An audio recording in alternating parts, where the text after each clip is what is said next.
5, 4, 3, 2, 1, 0.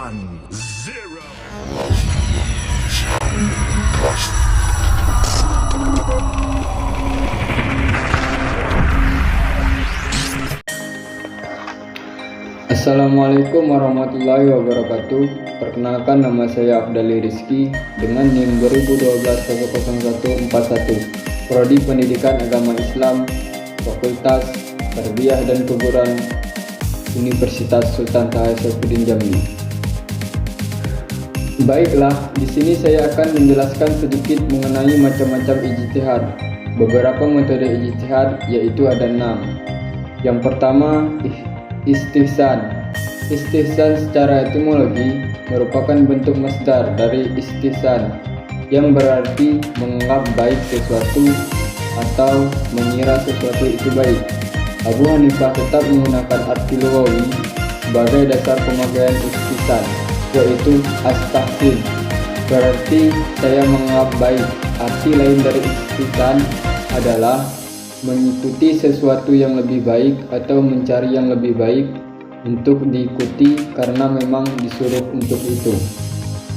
Yang kedua, maslahah mursalah. Maslahah berasal dari kata yang berarti manfaat atau terlepas daripadanya kerusakan. Pengertian maslahah dalam bahasa Arab berarti perbuatan yang mendorong kepada kebaikan manusia. Jadi maslahah itu mengandung dua sisi, yaitu menarik atau mendatangkan kemaslahatan dan menolak atau menghindarkan kemudaratan. Mursalah artinya terlepas dan bebas. Bila dihubungkan dengan kata maslahah, maka terlepas atau bebas dari keterangan yang menunjukkan boleh atau tidaknya dilakukan. Dan adapun yang ketiga yaitu istihsab. Istihsab menurut bahasa berarti mencari sesuatu yang ada hubungannya. Menurut istilah ulama fikih, ialah tetap berpegang pada hukum yang telah ada dari suatu peristiwa atau kejadian sampai ada dalil yang mengubah hukum tersebut. Menurut Ibnu Qayyim, istihsab ialah menyatakan tetap berlakunya hukum yang telah ada dari suatu peristiwa atau menyatakan belum adanya hukum suatu peristiwa yang belum pernah ditetapkan hukumnya.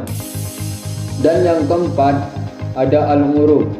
Al-uruf menurut bahasa adalah urfun. Sering diartikan al-urfun dengan apa yang dikenal oleh manusia dan menjadi tradisi. Uruf secara terminologi adalah kebiasaan mayoritas kaum baik dari perkataan atau perbuatan. Menurut ulama usul, uruf adalah apa yang telah dibiasakan oleh masyarakat dan dijalankan terus-menerus baik berupa perkataan maupun perbuatan. Yang kelima, sad zairah. Sad zairah terdiri dari dua kata, sad dan az-zairah. Secara etimologi, sad berarti menutup, sedangkan zairah yang asal katanya adalah jamak dari yang berarti wasilah atau jalan menuju suatu tujuan.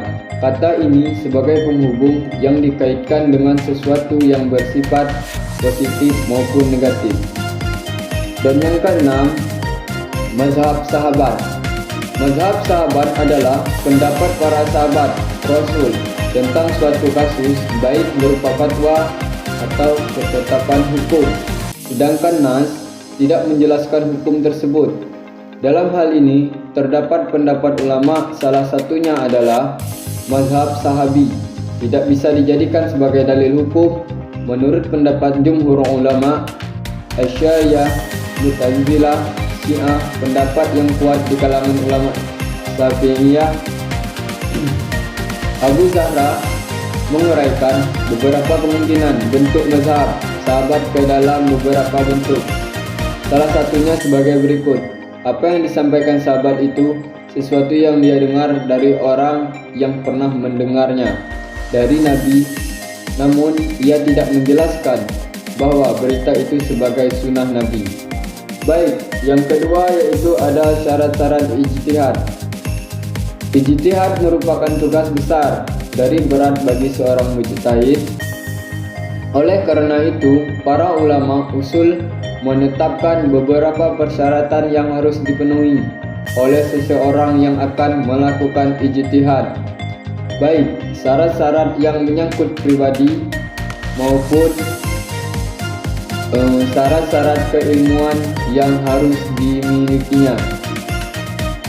Menurut Abdul Hamid Hakim, bahwa seorang mujtahid harus memenuhi 4 syarat ijtihad, yaitu yang pertama, mempunyai pengetahuan yang cukup alim tentang Alkitab dan Al-Sunnah, dan yang kedua, mempunyai kemampuan berbahasa Arab yang memadai sehingga mampu menafsirkan kata-kata asing, gharib dari Al-Quran dan Sunnah, dan yang ketiga, menguasai ilmu usul fikih, dan yang keempat, mempunyai pengetahuan yang memadai tentang nasikh dan mansukh. Tanpa memenuhi persyaratan tersebut, maka seseorang tidak dapat dikategorikan sebagai mujtahid yang berhak melakukan ijtihad. Ulama mujtahid menurut ahli usul dibedakan tingkatnya tergantung pada aktivitas ijtihad yang dilakukannya. Menurut Dr. Abdul Salam Arif, membedakan tingkatan mujtahid dalam 4 kategori, yaitu A. Mujtahid mutlak, mustaqil, mujtahid independen. Mujtahid independen adalah seorang mujtahid yang membangun teori dan kaidah istinbat sendiri tanpa bersandar kepada kaidah istinbat pihak lain. Yang kedua, mujtahid muntasib. Mujtahid afiliatif. Mujtahid afiliatif adalah mujtahid yang melakukan ijtihad dengan menggunakan kaidah istinbat tokoh mazhab yang diikutinya, meskipun dalam masalah-masalah furu' ia berbeda pendapat dengan imam yang diikutinya itu. Dan yang masuk dalam tingkatan ini adalah diantaranya Abu Yusuf Muhammad Saibani Zufar dari kalangan Hanafiyah. Yang ketiga, mujtahid fi al-madhhab. Mujtahid fi al-madhhab adalah para mujtahid yang mengikuti sepenuhnya imam mazhab mereka, baik dalam kaidah istinbat ataupun dalam persoalan-persoalan furu'iyah. Mereka berijtihad pada masalah-masalah yang penentuan hukumnya tidak didapatkan dari imam mazhab mereka. Mereka juga ada kalanya meringkas kaidah-kaidah istinbat yang dibangun oleh imam mereka.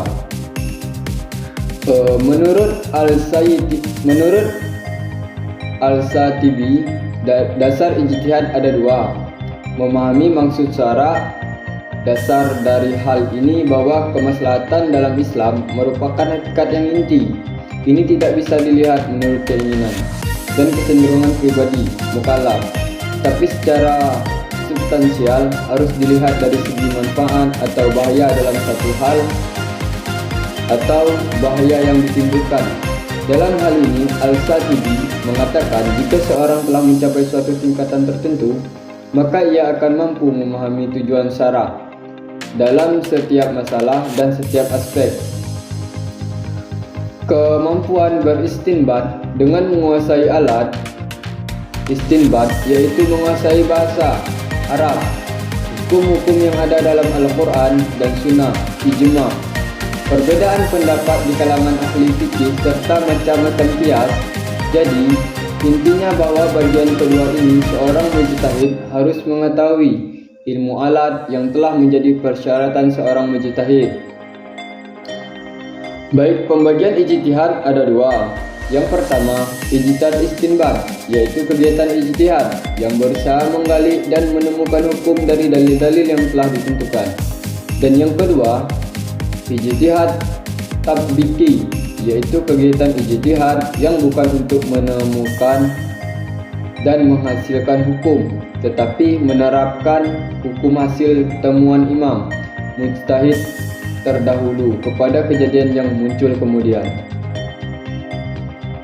Baik, mungkin itu saja yang dapat saya sampaikan. Lebih dan kurang saya mohon maaf. Billahi taufiq wal hidayah. Wassalamualaikum warahmatullahi wabarakatuh.